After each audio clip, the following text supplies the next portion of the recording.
station, this is Houston. Are you ready for the event?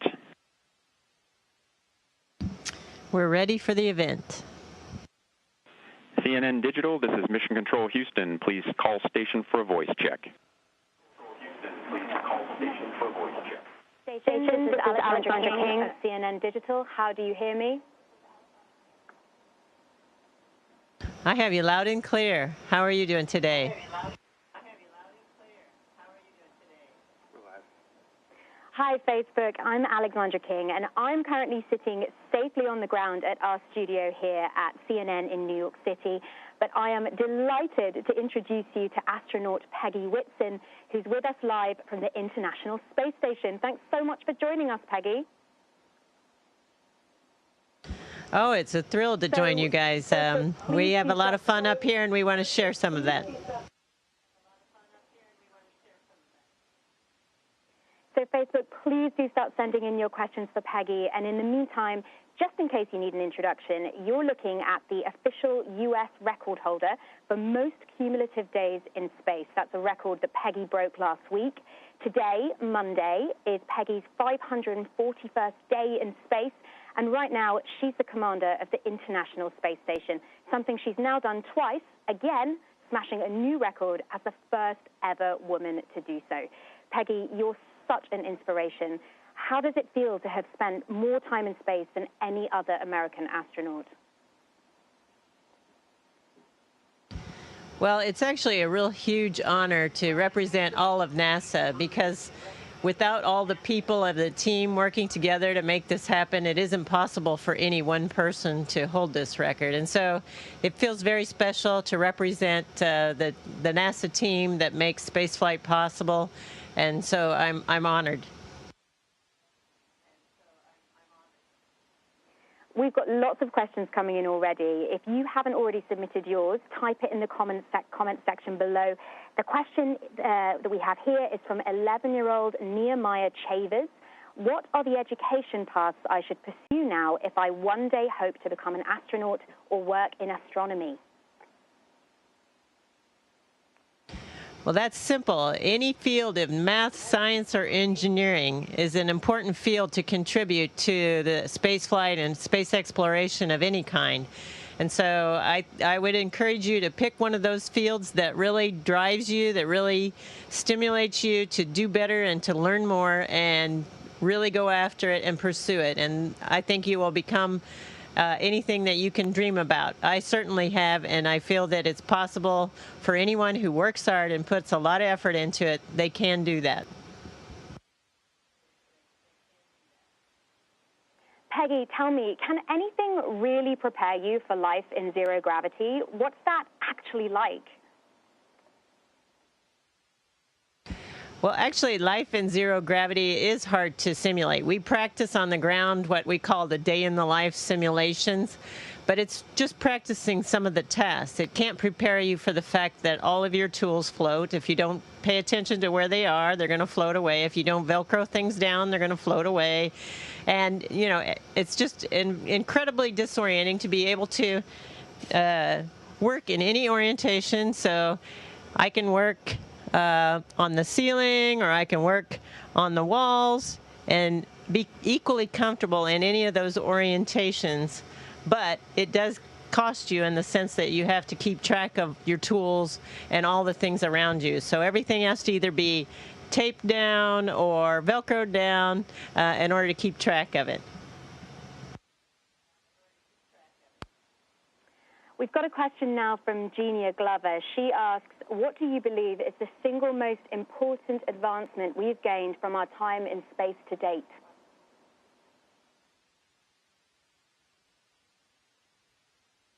Wow, that's a deep question. Single most important advancement. There are just so many to choose from.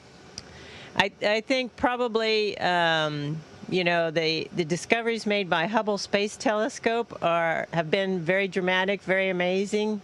I can't discount some of the discoveries made on Mars. I think that being a future destination, those are important discoveries as well. But I actually feel that the International Space Station is a critical stepping stone, and the research that we're doing here is going to help take us to those distant destinations and further explore space. So things like our technology development, where we're working on a closed-loop life support system, trying to get that perfected so that it'll work high fidelity when we go on those long exploration missions and we don't have resupply capability from the Earth. Studies looking at all kinds of things. We are looking at bone cells, bone growth, what exercise requirements are necessary to minimize those losses. You know, are there drugs that we can take that would minimize those losses? So there's lots of really interesting research. It's hard for me to pick just one. You know, all of them are fun to do. We're growing cabbage now. It's called Chinese cabbage. It's more like a lettuce, and even though we're doing scientific research on it, we get to harvest it to eat every once in a while, and that's a lot of fun for us as well. And it's important, again, for those explorations in the future. So again, I think Station is a fantastic stepping stone to get us there. A more personal question now from Tanya Thompson, who asks, do you get to communicate with loved ones? And if so, how often? Well, actually, here in low Earth orbit, while we're going around the planet 250 miles above the Earth, 17,500 miles an hour, so every 90 minutes, we're going around the Earth. And we can actually use an internet protocol phone because we have the appropriate satellites that can get those bandwidths down, and we can call home from here. So I talk to my husband pretty much every day. I talk to my parents and my family probably once a week at least, and friends all the time too. So communication now is not difficult. I think those future exploration missions where we're not going to have that immediate comm capability because we're going to be going such distances that it's going to take minutes, literally up to maybe 20 minutes for a message to get one way to Mars. So it's going to be a dramatic change in our ability to communicate in those future missions. Right now, I think we've got it easy by comparison. We're sadly running out of time, but we've got time for one last question, a fun one. Marie Holmes wants to know, what's the first thing you want to eat when you get back to Earth? Well, I told you we got to eat lettuce, but that's only a few leaves. We get to eat like a couple of leaves each every few weeks or so when we're growing it. So that's the one thing I miss the most is like a really fresh salad with lots of different vegetables on it. Well, I very much hope you get that on your return. Unfortunately, we're out of time, but thank you so much, Peggy. It's been an honor chatting with you, and we wish you the best of luck with the rest of your mission. Well, thank you very much. And please, all of the young people out there who are interested in math and science, please go after it, pursue it. We need more scientists and engineers to go take the next steps. Station, this is Houston ACR. That concludes the CNN digital portion of the event. Please stand by for a voice check from KUSA-TV. This is Jamie Berg from KUSA-TV. How do you hear me? We have you loud and clear. How do you hear us?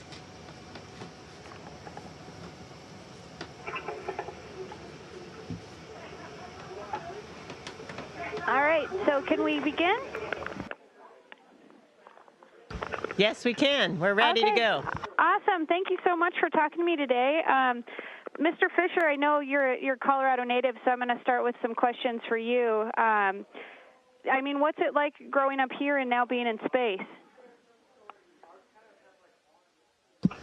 Well, growing up in Colorado was awesome, obviously. You always know which way west is, and you just have so much beauty surrounding you, and then, you know, the Broncos.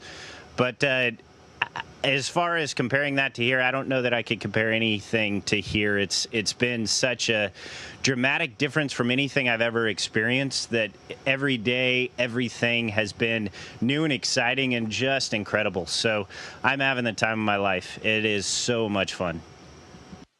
And how, these are kind of for both of you guys, I mean, I'm looking at your picture right now and you're upside down talking to me. So what are kind of everyday tasks like for both of you guys up there?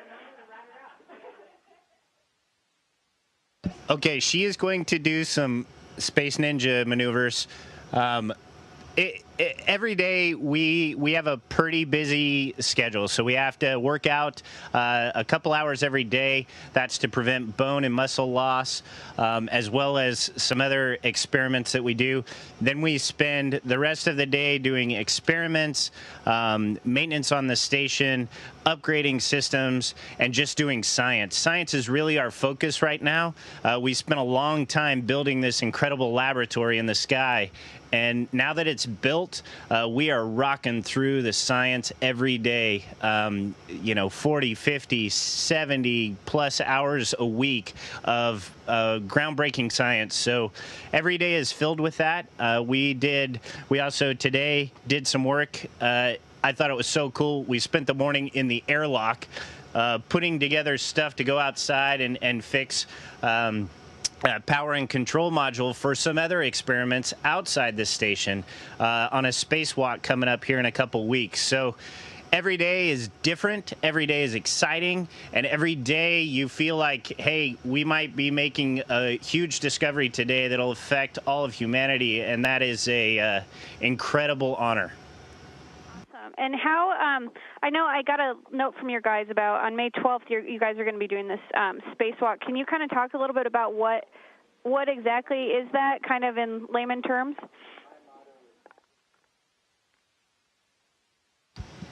Yeah, well, in layman's terms, there's a pallet. It's basically just the platform. We could call it one of our porches outside. And on it, we have several different scientific experiments that are, most of them are looking at Earth, but some look out into space. And this is a power module that's going to be attached to that's going to enable more capability in one of those experiments. And so we're really excited and interested in getting that data from those experiments. Awesome. And Commander Whitson, I have here that you've been in space for 541 days today. So what is that like? I mean, you're breaking records. What do you miss most about being on Earth? Not too much. Clarence. My husband, that's about it. My family. I'm really at home up here. I love working up here. It's such a huge privilege and honor to be here. It's hard to get too much of this. It's not possible, I don't think, to get too much of it. And so I'm really thrilled to be here. And so what would you tell, like, all the little girls down here that want to be, an astronaut one day, to do exactly what you're doing? Well, I think probably the most important thing is for them to find a field in math, science, engineering, technology, something that technical, scientific or technical, and find a field that really draws them, that makes them enthusiastic about work and gets them excited about that. Being an expert in a scientific field is one of the reasons you get selected as an astronaut. Of course, one of the other important reasons you get selected as an astronaut is because you can get along well with others, because playing well with others is important when you're in a situation where help might be somewhat distant. You have to be able to count on your buddies to work with you. So being a good team member is also really good practice for being an astronaut. And I'm going back to the daily living tasks. I mean, obviously everything is so different for you guys up there. What's kind of the most extreme thing that you've dealt with that's different than on Earth? Well, the most extreme thing is go in the bathroom. That's really hard. But this is pretty cool. So we're in the Japanese module, and it's got this garage up there. So you can actually fly like Superman. Are you ready? This is pretty awesome. Woo! Jack is a lot of fun to have around. It's great to have the enthusiasm of a new guy helping us out, reminding us even more why it's so special to be up here every day. But I think, you know, in terms of challenges on board the space station, you know, being separated from family and friends is probably the biggest challenge, but it's not one that's that difficult here because we do have the capability to talk with our family and friends on the Internet Protocol phone, or once a week we get a Skype, basically a Skype session with our family. So, you know, even that is not too bad here. And you guys said you're pretty much working nonstop. How often do you sleep? I mean, do you get more tired up there? I guess that's maybe kind of a dumb question, but. No, I don't think so. We sleep just like on Earth. It's just our job is kind of like our hobby because it's fun. So it's not. It doesn't feel like work. We're doing things, but it really feels fun. And you can look out the window. I'm gonna try opening them. You might not see it well on the camera, but trust me, it's awesome. Okay. And actually, one comment on the sleeping thing. One comment on the sleeping thing is that you know, our sleeping bags, quote, hang on the wall, and it probably is going to blow it out. I think it's too bright. Too bright. The sun's bouncing off the solar rays out there, and so it's too bright. But we sleep in a sleeping bag. Mine hangs on the wall. You know, Tomas sleeps on the floor, you know, so he's kind of like on his side. So everybody, you know, in any orientation, you're sleeping the same as the next guy, even though we sleep kind of all around the edges of the module. So it is different in the sense if you think about it that way. But the sleep itself, you know, we sleep 7-8 hours a night and love it. And Mr. Fischer, I know I'm probably going to get wrapped here pretty soon. What would you want to say to everyone back home here in Colorado? Well, I think that you can't accomplish anything unless you remember where you're from, because you are where you're from, and the foundation that I got in the school systems there in Colorado, in Louisville, and then at Centaurus High School, and then the Air Force Academy, you know, made me who I am. Obviously, my family is all still there. My wife's family is still there. So deep connections with Colorado and the folks of Colorado. So all I'd like to say is thank you for giving me the opportunity to, you know, follow my dreams and get up here. I wouldn't be here without the support of all those folks in that lovely state of Colorado. And, you know, the Broncos are awesome. All right. Well, thank you so much. I really appreciate your guys' time today. Very cool. It's great having you on board with us. Station, this is Houston ACR. That concludes the event. Thank you, CNN Digital and KUSA-TV. Station, we are now resuming operational audio communications.